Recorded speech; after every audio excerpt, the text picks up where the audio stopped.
Siapkan dombanya itu 6 bulan sebelum Idul Adha. Kita kan biasa sehari 2 hari sebelumnya. Mereka 6 bulan. Mereka sengaja gemukin domba itu, mereka rawat supaya nanti pada saat disembeli maksimal. Sampai begitu mereka buat kemasannya gitu ya.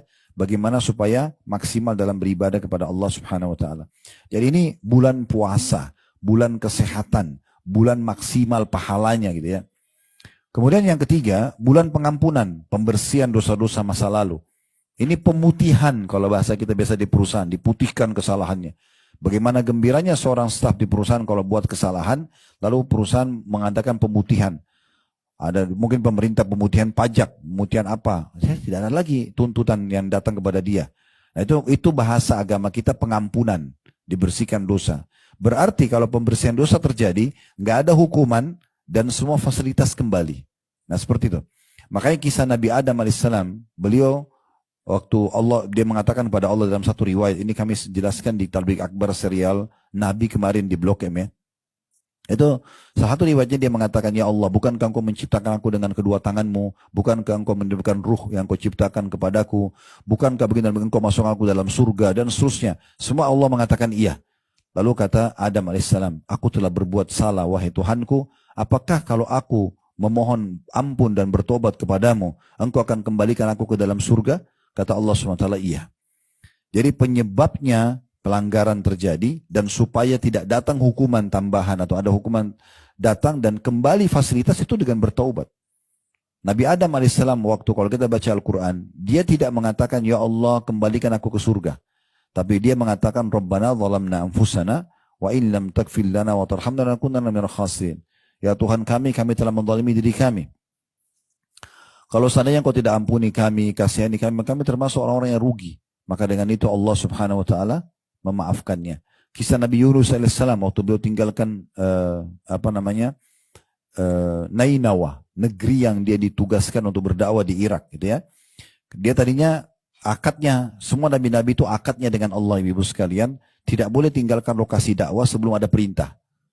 Semua begitu, walaupun sampai dibunuh sama kaumnya. Makanya Nabi Yahya dibunuh oleh kaumnya. Ya, karena tidak ada perintah Allah untuk meninggalkan lokasi, walaupun sampai mati. Tapi Nabi Yunus waktu itu tergesa-gesa. Beliau datang ke negeri Nainawa dan beliau termasuk Nabi yang bukan dari Nainawa sendiri. Ada sebagian Nabi itu yang memang dari negeri itu diutuskan untuk berdakwah. Kayak Nabi SAW dari Mekah berdakwah di Mekah itu awalnya gitu kan. Tapi kalau Nabi Yunus bukan dari negeri lain, maka penduduk Nainawa menolak. Gak mau beriman.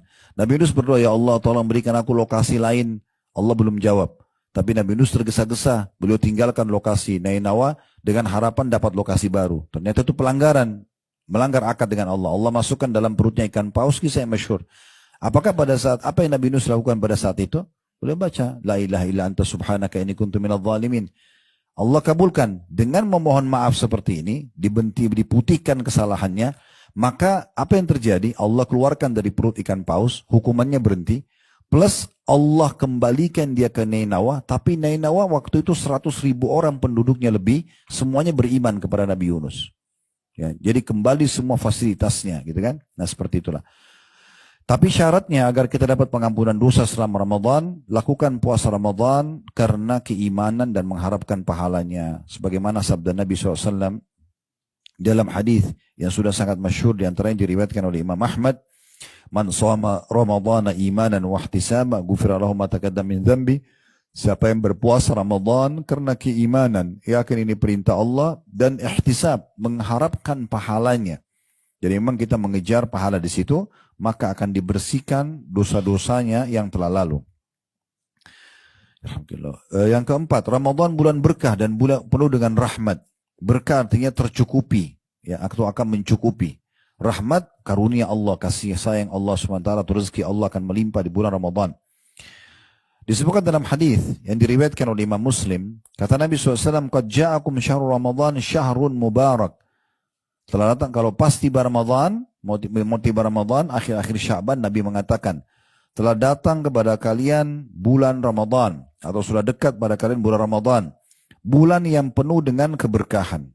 Semua dicukupi. Di antara cukup makanan, cukup minuman, cukup istirahat, itu ya. Banyak waktu yang lebih yang bisa kita gunakan karena sudah tidak ada program makan siang misalnya. Maka banyak keberkahan. Kita lihat waktu Ramadan itu panjang sekali. Banyak yang kita bisa lakukan. Makan sedikit buka puasa sudah kenyang.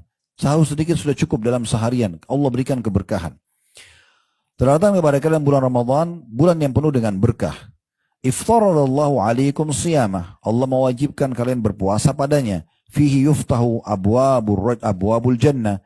Dalam Ramadan itu dibuka pintu-pintu surga. Wa yughlaqu fihi abwabul jahim. Ditutup pintu-pintu neraka. Wa taghallu fihi syayatin. Dan dibelenggu semua syaitan-syaitan. Fihi lailatun khairum min alfi syahr. Di dalamnya ada bulan, ada hari lebih baik daripada 1000 bulan. Man hurima khairaha fakat hurim. Siapa yang terharamkan dari kebaikan Ramadan, Ramadan juga nggak jadi baik, nggak jadi lebih dekat dengan Allah, nggak panen pahala banyak, nggak dibersihkan dosanya, maka dia telah terharamkan dari semua kebaikan. Di orang itu paling rugi.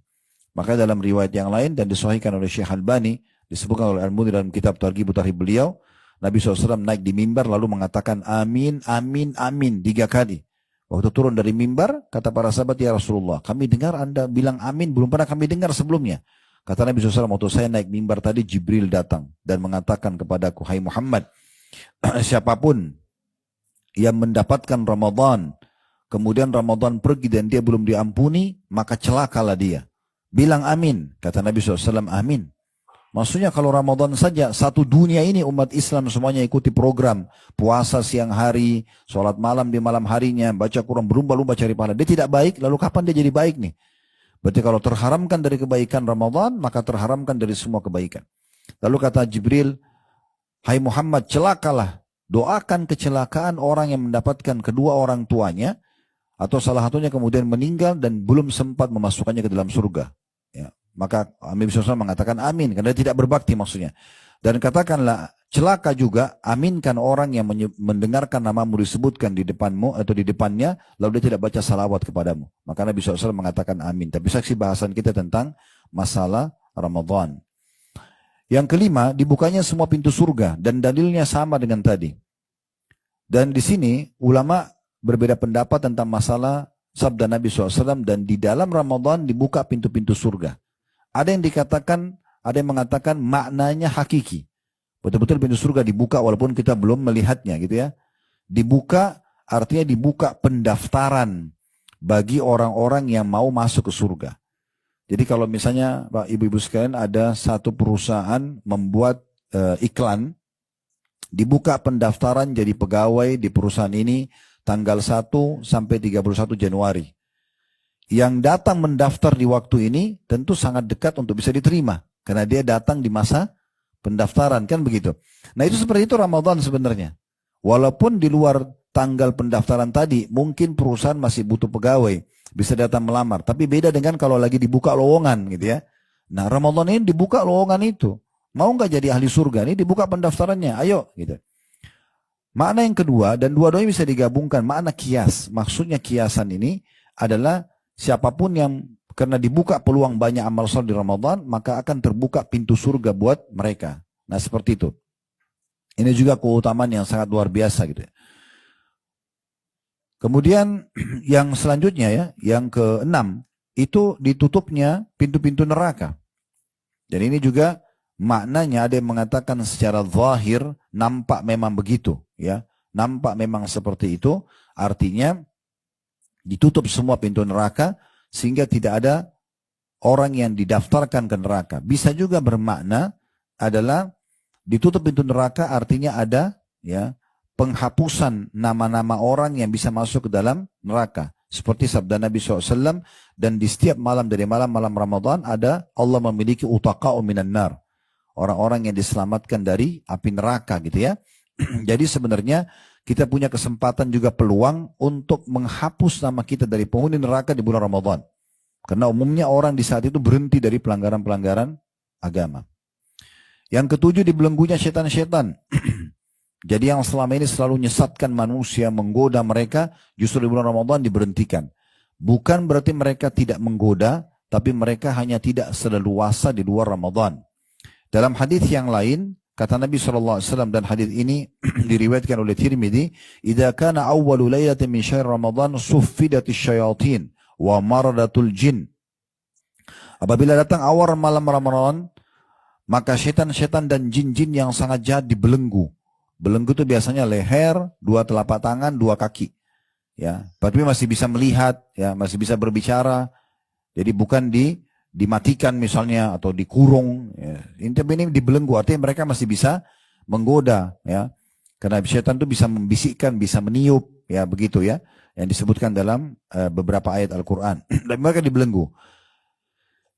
Dalam riwayat lain, sehingga mereka tidak luasa menggoda manusia seluasa menggoda di luar Ramadan. Dan pintu-pintu neraka juga ditutup. Tidak ada satu pintu pun yang terbuka. Sedangkan pintu-pintu surga dibuka. Tidak ada satu pun yang ditutup. Dan seorang penyeru dari malaikat akan menyeru, wahai orang-orang yang menginginkan kebaikan, segeralah kemari. Hidupkan Ramadan ini dengan ibadah. Wahai orang-orang yang menginginkan kejahatan, tahanlah, berhenti. Ini kesempatan taubat. Dan Allah memiliki orang-orang yang dibebaskan dari neraka, dari neraka, dan itu demikian itu terjadi di setiap malamnya. Ini dalam hadis ini disebutkan begitu, ya. Jadi hadisnya, idza kana awwalul lailati min syahr ramadan sufilati syayatin wa maradat jin wa gullikat abwabun nari falam yufta minha bab wa futihat abwabul jannati falam yughlaq minha bab wa yunadi munadin ya baghiyal khairi akbil wa ya baghiyasy syarri aqsir wa lillahi utaqa minan nari wa dzalika kullal lailah. Ini bahasa Arabnya, tadi terjemahnya sudah saya bacakan. Yang ke-8, bulan terkabulnya doa. Ya. Ini termasuk juga harapan yang sangat besar, ya. Jadi doa itu, ibu-ibu sekalian, sebuah fasilitas yang eksklusif, ya. Di mana Allah Subhanahu wa taala memberikan kesempatan kita sebagai orang beriman untuk menyampaikan hajat tanpa ada perantara. Tinggal memulai alhamdulillah wassalatu wassalamu ala rasulillah, lalu berdoa. Nah, tentu kita bisa berdoa kapan saja kepada Allah Subhanahu wa taala. Tapi seperti saya bilang tadi, salah satu cara yang cerdas dalam ibadah adalah bagaimana kita memaksimalkan tempat, waktu, ya. Nah, ini diantaranya Ramadan adalah tempat dan waktu yang sangat tepat untuk berdoa. Disebutkan, ya, di dalam riwayat yang sahih diriwayatkan oleh Al-Bazzar, kata Nabi SAW, Inna lillahi fi kulli yawmin Inna lillahi fi kulli yawmin utaqa'a minan nari fi syahr Ramadan. Wa inna li kulli muslimin da'watan yad'u fiha fayastajibu lahu. Sesungguhnya Allah membebaskan beberapa orang dari api neraka pada setiap hari di bulan Ramadan. Ya, orang yang minta, orang yang mohon agar selamat dari neraka, maka Allah akan kasih. Dan setiap muslim yang memanjatkan doa akan dikabulkan. Itu di bulan Ramadan. Dan tentu waktu-waktu mustajab di puasa itu di waktu sahur, ya. Dan itu sepertiga malam di mana Allah Azza wa Jalla turun ke langit bumi sebagaimana hadits Bukhari. Lalu bertanya, "Man yad'uni fa astajib lah."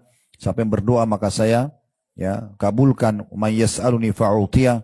Siapa yang memohon maka aku beri. "Man yastaghfiruni fa aghfirlah." Siapa yang memohon ampun maka aku akan ampuni. Kemudian waktu puasa, sepanjang ibu puasa, mulai dari sahur, mulai tahan diri, mulai imsaknya, azan subuh, sampai buka puasa. Itu semua waktu kita berpuasa. Itu semua mustajab doa. Kata Nabi SAW dalam hadis riwayat Ahmad, "Thalathatun la turaddu da'watuhum." 3 orang yang tidak akan ditolak doanya. As-shaimu hatta yuftir. Orang yang puasa sampai buka puasa. Jadi sepanjang kita puasa itu doanya mustajab. Ya. Wal imamul adil, yang kedua pemimpin yang adil. Yang ketiga wa da'watul madlum, doanya orang yang terzalimi. Tapi yang pertama adalah orang yang sedang berpuasa. Yang ketiga waktu berbuka sendiri, termasuk juga waktu mustajab doa. Jadi kalau betul-betul ibu tersibukkan dengan banyak aktivitas, gak sempat berdoa selama seharian, jangan lupa berdoa pada saat buka puasa. Tidak apa-apa sambil bismillah mulai makan kurmahnya, minum airnya misalnya, sambil mulai berdoa juga kepada Allah Subhanahu wa taala. Yang penting jangan lupa mulai dengan alhamdulillah wassalatu wassalamu ala rasulillah. Karena ini hukumnya kewajiban doa gitu ya, kalau mau diijabah, memuji Allah lalu baca salawat kepada Nabi sallallahu alaihi wasallam. Nah, kalau waktu berbuka, hadisnya juga masyhur, ya, diriwayatkan oleh At-Tirmidzi. Kata Nabi SAW, ada 3 golongan yang tidak ditolak doanya. Di antara salah satunya was-shaim hina yuftir, orang yang puasa sampai dia berbuka puasa. Yang ke-9 yang ibu bisa dapatkan hanya ada di bulan Ramadan, tidak ada di bulan lain. Ibadah umroh yang ibu lakukan mendapatkan pahala haji. Sepanjang tahun kalau kita umroh, pahala umroh saja. Tapi kalau bulan Ramadan, itu pahalanya sama dengan haji. Dan kita tahu tentu haji mulia, lebih besar pahalanya daripada umroh. Tapi khusus umroh Ramadan, pahalanya sama dengan haji bersama Nabi alaihi salatu wassalam. Di dalam hadis yang cukup banyak, di antaranya hadis riwayat Bukhari, fa inna umratan fi Ramadan taqdi hajjatan ma'i. Ketahuilah bahwasanya umrah di bulan Ramadan itu akan menyamai haji plus bersamaku. Ya, seakan-akan kita haji bersama Nabi. Jadi itu pahalanya besar sekali. Jadi kalau ibu sekalian mampu haji, mampu umrah setahun sekali, jadikan Ramadan. Ya, kalau bisa beberapa kali tetap ada Ramadannya, gitu ya. Dan saya ingin berbagi di poin ini. Itu subhanallah hadis yang berbunyi, Bu, innamal a'malu binniyat. Semua sesuai dengan kadar niatnya. Itu luar biasa efeknya. Ya, perkataan Nabi SAW. Semua sesuai dengan kadar niatnya. Itu luar biasa. Ya, kenapa? Karena ibu niat baik, Allah mudahkan. Ibu niat buruk, Allah mudahkan. Bukan Allah dukung dia. Tapi kalau dia maunya itu, ya sudah, Allah mudahkan juga buat dia. Jadi kalau kita niat, saya mau umroh setahun 3 kali ya. Niatnya begitu, Allah kasih nanti. Kalau ya saya gak usah deh umroh setahun sekali aja. Ya udah, sesuai dengan niatnya. Gitu kan? Itu Allah kasih. Saya mau haji tiap tahun ya. Walaupun belum ada uangnya, tapi kita tulus niat sama Allah, Allah yang mudahkan. Nanti Allah punya cara. Kalau kita mau cari secara persentase ya, mayoritas yang umroh haji itu orang tidak mampu loh. Mayoritasnya orang tidak mampu. Terbukti yang paling banyak terjual paket-paket murah itu. Ya. Jadi banyak orang tidak mampu. Kadang-kadang mereka nabung baru berangkat. Mayoritasnya itu, persentase lebih besar mereka. Kenapa bisa? Niatnya. Mereka niat mau berangkat. Sayang sekali kalau orang mampu kemudian tidak diikuti dengan niat. Sehingga tinggal tersempurnakan niat itu dengan harta yang dia miliki. Apalagi di bulan Ramadan. Dan Nabi SAW menjamin orang yang suka umrah dan haji ini dalam hadis yang mulia, tabi'u bainal haji wal umrah. Rutinkan haji dan umrah. Setelah umrah, umrah lagi. Setelah umrah, haji. Setelah haji, umrah. Rutin terus. Programkan itu. Nabi yang suruh. Tabi'u artinya rutinkan ya. فَإِنَّهُمَا يَنْفِيَانِ الْفَقْرَ وَالذُّنُوبِ. Karena keduanya haji dan umrah akan mengikis habis ya kefakiran atau kesusahan hidup, kemiskinan dan dosa-dosa. Kama yanfirul kiru khabathal hadidi wal dhahabi wal fiddah. Sebagaimana buapan api, tiupan api ya. Pandai besi itu kalau dia mau bersihkan karat dari besi, dari emas, dari perak kan dia tiup tuh apinya pakai alat. Tiupan apinya itu buapan api, bagaimana menghilangkan karat, begitu juga umrah dan haji membersihkan kemiskinan dan dosa-dosa ya. Walaysa lil hajjatil mabrurati thawabun illal jannah. Tidak ada balasan haji yang mabrur kecuali surga. Nah, pahala haji kita bisa dapat dengan umrah di bulan Ramadan. Jadi 1 bulan penuh bisa ibu pilih. Saya sibuk sekali Ustaz. Sekarang program travel bisa ibu kalau mau berangkat hari ini pulang besok bisa. Berangkat Sabtu pulang Ahad bisa. Sangat mudah gitu kan. Biasa kami tawarkan begitu di travel sama jemaah. Mau berangkat sibuk sekali. Berangkat Jumat pulang Sabtu. Berangkat Sabtu pulang Ahad. Mudah sekali. Ambil pesawat. Biasanya ada Garuda pagi jam 9 pagi. Kalau nggak salah tiba sana tuh masih jam 5 sore. Karena mereka mundur 4 jam. Langsung masuk Mekah umrah. Nginap sehari. Besok sudah bisa pulang. Artinya tidak ada alasan di masa kita sekarang untuk tidak meraih keutamaan ini. Gitu kan? Besar sekali. Kalau masa dulu susah. Orang naik unta. Orang mungkin lupakanlah unta. Masa-masa mungkin tahun 1900-an orang masih pakai kapal laut. Mungkin sebulan pergi, sebulan pulang, tuh 2 bulan tuh lama banget. Sekarang tektokan bisa 9 jam pergi, ya. Kemudian bisa pulang lagi. Karena itu mudah sekali. Yang ke-10, ini juga tidak dimiliki kecuali bulan Ramadan, yaitu adanya malam Lailatul Qadar. Lebih baik daripada 1000 bulan. Nggak ada di bulan lain ini, hanya bulan Ramadan. Kita sudah tahu tentang masalah itu, ya. Allah berfirman dalam surah Al-Qadr, dinamakan namanya surah Al-Qadr, surah nomor 97 ayat 1 sampai ayat 3, yang bunyinya inna anzalnahu fi lailatul qadr. Sungguhnya kami turunkan Al-Quran benar-benar pada malam kemuliaan. Itulah Al-Qadr tadi ya. Wa ma adraka ma lailatul qadr? Apakah apakah kamu atau apakah yang kamu ketahui tentang malam kemuliaan itu? Lailatul Qadri khairun min alfi syahr. Malam kemuliaan itu lebih baik daripada 1000 bulan. Nanti akan kita maknakan itu ya. Dalam ayat yang lain Allah menyebutkan dalam surah Ad-Dukhan, surah nomor 44 ayat 3 yang bunyinya inna anzalnahu fi lailatin mubarakah inna kunna munzirin.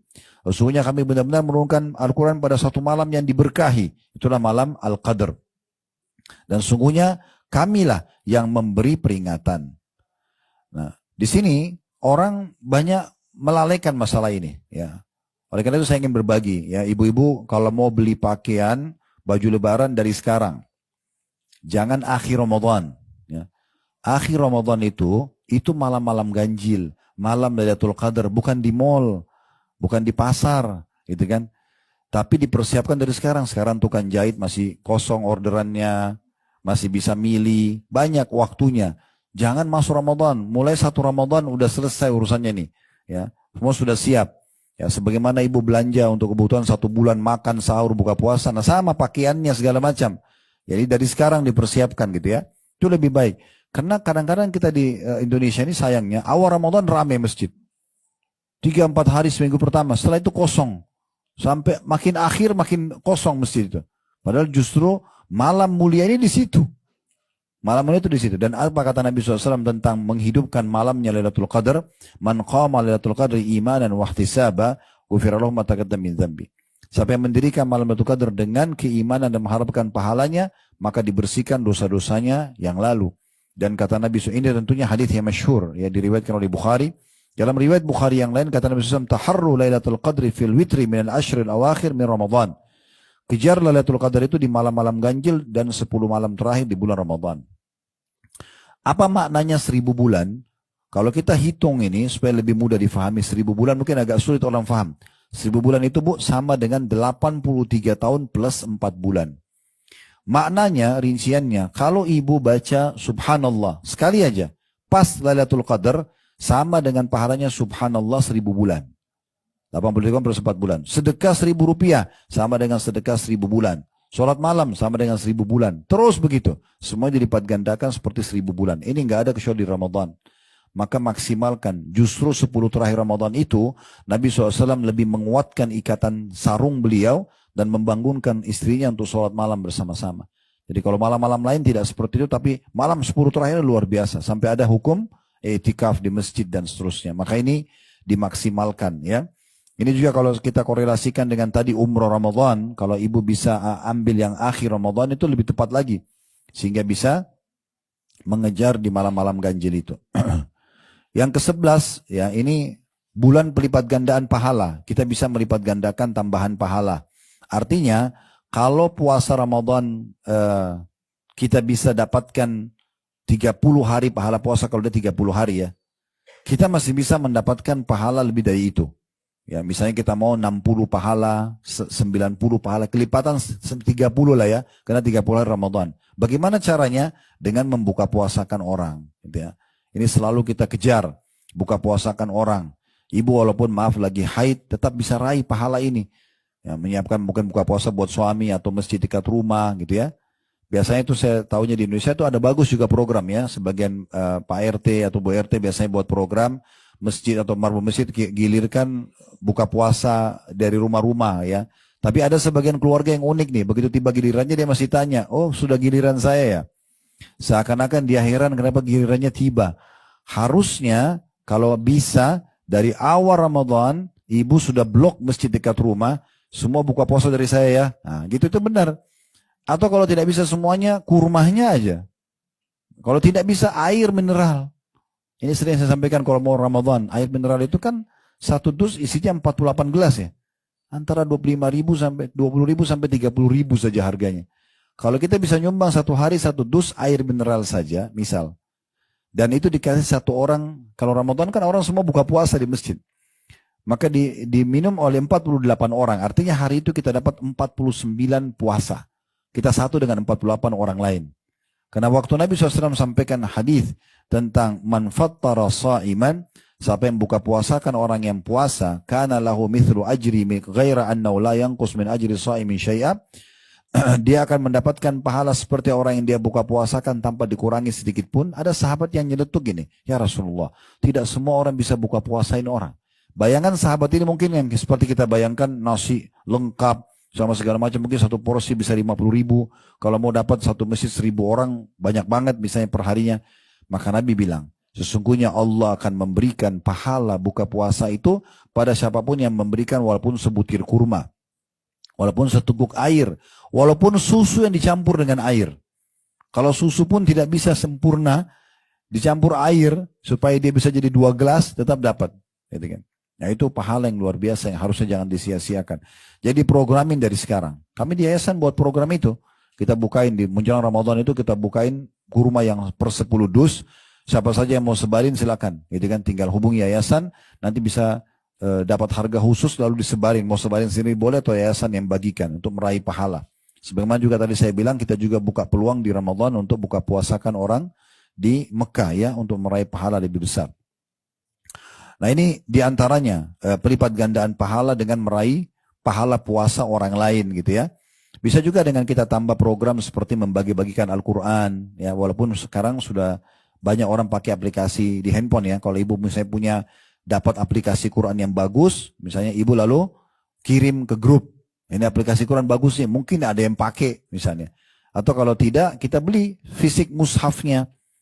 Ya, ada mushaf kecil, kita bagi ke pesantren, bagi ke rumah tahfidz misalnya. Itu juga salah satu program pelipat gandaan pahala karena mereka menghafal dan membaca dari situ, gitu kan? Atau misalnya kita masuk ke masjid, kita pasangin AC atau kita serviskan AC-nya, mungkin kita laundry karpetnya, kasih wangi-wangian gitu kan. Kita mungkin bisa juga mengirimkan makanan bukan cuma buka puasa, mungkin bagi orang yang tarawih, kita bagi-bagikan minuman ya. Contoh air putih dan segala macam itu ya. Itu termasuk hal yang luar biasa gitu. Nah ini contoh-contohnya.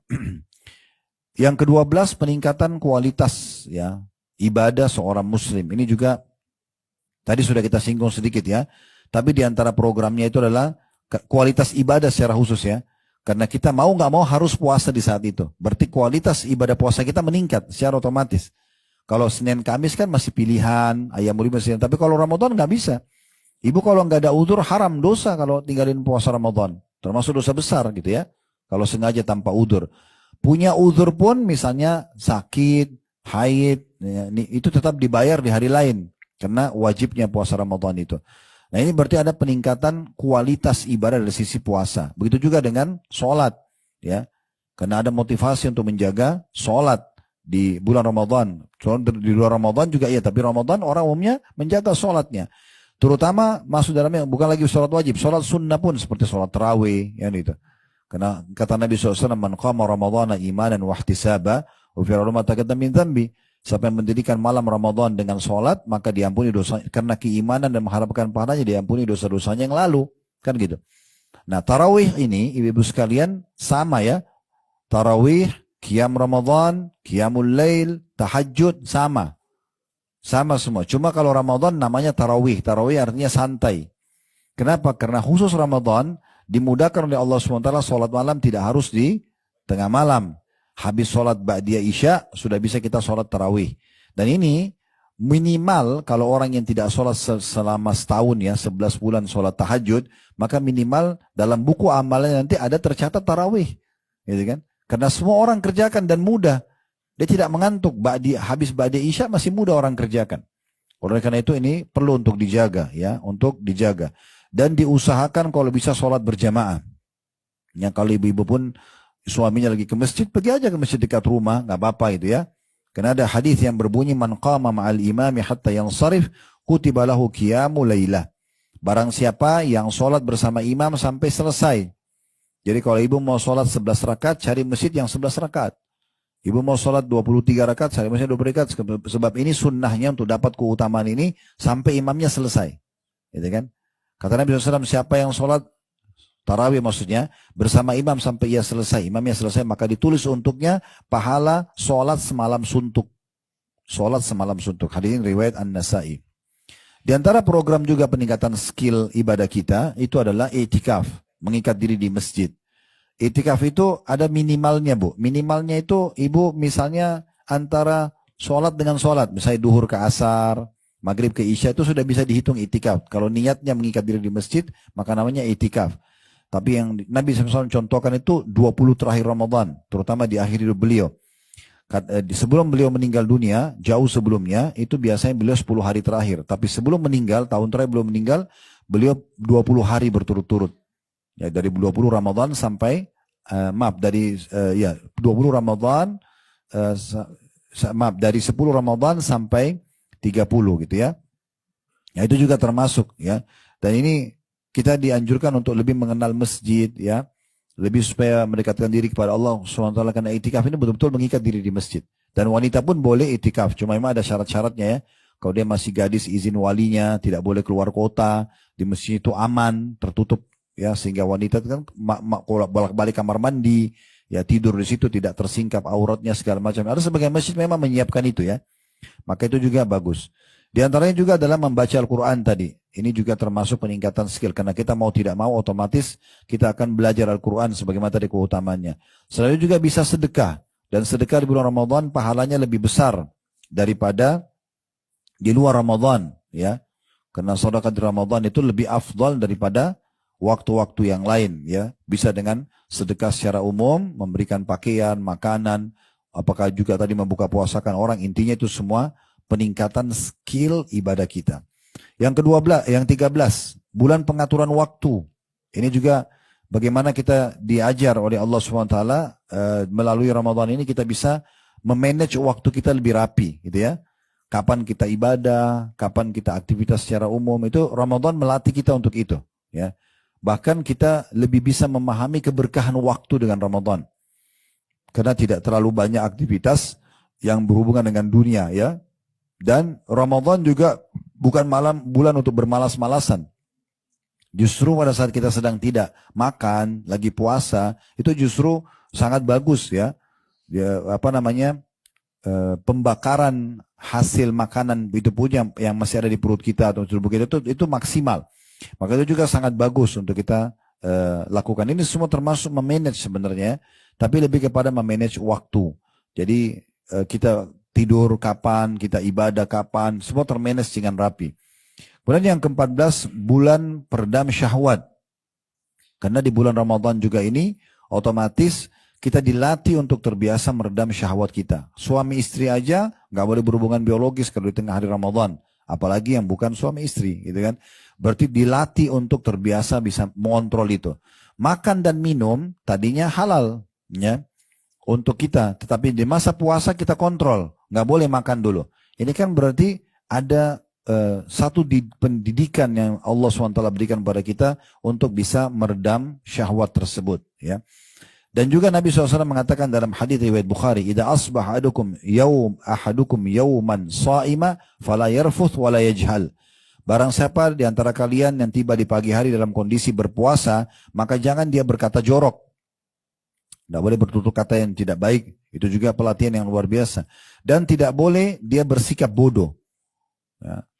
Maksudnya pelanggaran di sini ya. Fa'inimru'un syatama wa qatal falyakul inni sha'im inni sha'im. Kalau ada seseorang yang mengajaknya bertengkar, maka dia tinggal mengatakan aku sedang puasa, aku sedang puasa. Ini berarti memang ada ya peredam syahwat dan hal-hal yang bisa membawa pada pelanggaran. Emosi pun kita disuruh untuk mengontrol. Dan ini adalah keutamaan yang ke-15. Bulan peredam emosi. Biasanya emosi itu ya sikap-sikap dan karakter terbentuk juga dari makanan Bapak Ibu sekalian ya. Jadi kalau orang misalnya ibu 2 hari puasa misalnya atau 3 hari puasa, bedakan karakter kita dan bawaan kita dengan kalau tadi sebelumnya kita nggak puasa, kita makan terus. Itu ada pengaruhnya ya. Jadi kadang-kadang kalau ibu misalnya 2 hari puasa atau ayam lebih 3 hari puasa, terus tiba-tiba merasa kok saya lebih tenang ya, saya tidak lebih emosional. Itu memang kena pengaruh makanan yang tidak banyak masuk. Itu pengaruhnya besar sekali. Sementara memang banyak penyebab penyakit-penyakit berat seperti stroke, ya, darah tinggi, itu kan emosi. Makanya waktu seorang datang kepada Nabi SAW mengatakan, ya Rasulullah wasiatkan saya, maksudnya supaya saya bisa bahagia, tentram hidup, gak punya masalah sama orang, la taghdab, jangan kau emosional. Apalagi ya Rasulullah, la taghdab, sampai 3 kali. Apalagi ya Rasulullah, la taghdab, jangan kau emosi. Nah dalam hadis lain, la taghdab walakal jannah, jangan kau emosi maka bagimu surga. Yang ke-16, bulan kepedulian. Bagaimana kita dilatih bulan Ramadan peduli dengan orang. Karena dengan Ramadan kita jadi tahu kalau yang selama ini kita kaya selalu melimpah-limpah makanan dan minuman. Ramadan karena kita harus puasa sebulan kita terlatih untuk merasakan bagaimana susahnya orang kalau lapar dan haus. Sebenarnya itu memunculkan kepedulian, ya. Oleh karena itu kalau di akhir Ramadan kita disuruh zakat fitrah sebelum sholat Id, itu tujuannya. Kata Nabi SAW dalam hadis, ya, yang diriwayatkan oleh Abu Daud, Ibnu Abbas berkata, farada Rasulullah SAW zakat al-fitr. Rasulullah SAW mewajibkan zakat fitrah, tuhratun lis-shaimi minal lagwi wal rafathi, wa tu'matan lil masakin. Ya, untuk mensucikan orang yang puasa tadi dari perkara sia-sia, mungkin selama puasa ada hal yang salah dia lakukan atau perbuatan keji, dan sekaligus untuk memberi makan kepada orang-orang miskin. Man addaha qabla sholati fahiya zakatum makbulah. Siapa yang mengeluarkan sebelum sholat Idul Fitri, maka dia zakat yang diterima. Wa man addaha ba'da sholati fahiya shadaqatun minas shadaqat. Siapa yang mengeluarkan zakat niat zakat fitrahnya itu setelah sholat Id, maka itu terhitung sedekah secara umum. Jadi ibu harus memberikan zakat fitrahnya jauh sebelum sholat Id, ya. Biasanya biaya sosial banyak terima, ya. Akhir Ramadan sudah ibu keluarkan. Nah itu cara hitungnya zakat fitrah semua kena, termasuk janin kalau sudah 4 bulan di perut, ya, sudah bernyawa, itu juga ada zakat fitrahnya, ya. Orang sudah meninggal baru tidak ada, dan yang bertanggung jawab adalah kepala rumah tangga. Misalnya dia seorang laki-laki punya istri, punya 3 orang anak, lalu masih ada bayi juga di perut istrinya, sudah 4 bulan, maka dia mengeluarkan zakat fitrah buat dia, istri, dan berarti 4 anaknya, 3 anak tadi sama 1 janinnya. Dan itu dihitung kurang lebih 2,5 kilo. 2,5 kilo beras atau makanan pokok. Dan ini dikeluarkan dalam bentuk makanan pokok, ya. Yang ke-17, bulan pengaturan pola makan dan kesehatan. Mungkin kita bisa tutup dengan ini, ya. Jadi ini juga mengatur pola. Jadi kita sudah bisa mengatur pola yang baik, ya. Terutama mengatur makanan. Contoh misalnya hadisnya Nabi SAW yang berbunyi diriwayatkan oleh Abu Daud. Maaf, diriwayatkan oleh Imam Bukhari dan Muslim ini. La tazalu ummati bi khairin ma'ajjalul iftar wa akharus sahur. Manusia senantiasa atau umatku senantiasa dalam keadaan baik, sehat, ya, selama mereka menyegerakan buka puasa dan mengakhirkan sahur. Jadi termasuk pengaturan pola hidup yang sehat. Jadi ibu kalau azan maghrib jangan tunda lagi. Tetap langsung buka puasa, menyegerakan buka puasa. Dan sunnah Nabi SAW buka puasa dengan kurma dulu. Disebutkan dalam riwayat yang sahih Nabi SAW berbuka puasa dengan rutab, kurma basah. Kalau tidak ada baru tamarat, kurma-kurma yang kering, ya. Kalau tidak ada baru beliau ambil hasawat minal ma' atau min ma'. Beberapa teguk dari air putih. Jadi walaupun kita haus banget, usahakan kunyah kurma dulu sedikit, ya. Kurma yang lembut, kita kunyah sedikit baru kita minum air, ya. Karena seperti itu urutannya dalam riwayat yang baru saya sebutkan tadi. Dan berdoa sebelum azan atau sementara buka puasa nanti baru, ya, setelah buka puasa baru berdoa. Dan jangan lupa doa kita selalu dengan tangan kanan dan baca bismillah saja. Lalu kita buka puasa. Setelah kita minum air, ya, baru kita baca zahabaz zama, telah hilang rasa haus di dahaga. Wabtalatil uruq, telah basah semua urat-urat. Wathabatal ajur insyaallah, dan tetaplah pahala itu, ya. Ini anjurannya para ulama dibaca justru setelah kita meneguk air, karena memang sesuai dengan makna daripada hadis tadi. Dan kata Nabi SAW, dan juga mereka umatku masih selalu dalam keadaan sehat selama mereka mengakhirkan sahur. Jadi ibu makan sahur setengah jam sebelum subuh, gitu kan. Jadi kita justru makin dekat azan makin bagus, karena akan membuat kita lebih tahan sampai buka puasa nanti. Walaupun sebenarnya yang perlu kita garis bawahi, hadis tadi yang saya bilang innamal a'malu binniyat, ya, semua sesuai dengan niatnya. Kalau ibu misalnya sahur lalu ibu berpikir gitu, ya, dan ibu dalam hati tersirat, ya saya jam 11 sebentar lapar gak sih? Nanti jadi lapar benar, karena dia niatnya sampai jam 11 gitu, ya. Tapi kalau dia niatnya, insya Allah saya akan bisa tahan sampai buka puasa. Sampai buka puasa pun, berapa kali mungkin diantara kita rasakan, saya sering rasakan, cuma makan kurma 2-3 butir, minum air, sholat, gak ada, sampai habis tarawih karena baru makan. Oke-oke saja, karena memang niatnya seperti itu. Karena memang niatnya seperti itu. Allahu a'lam. Kalau tadi hadis yang menyebutkan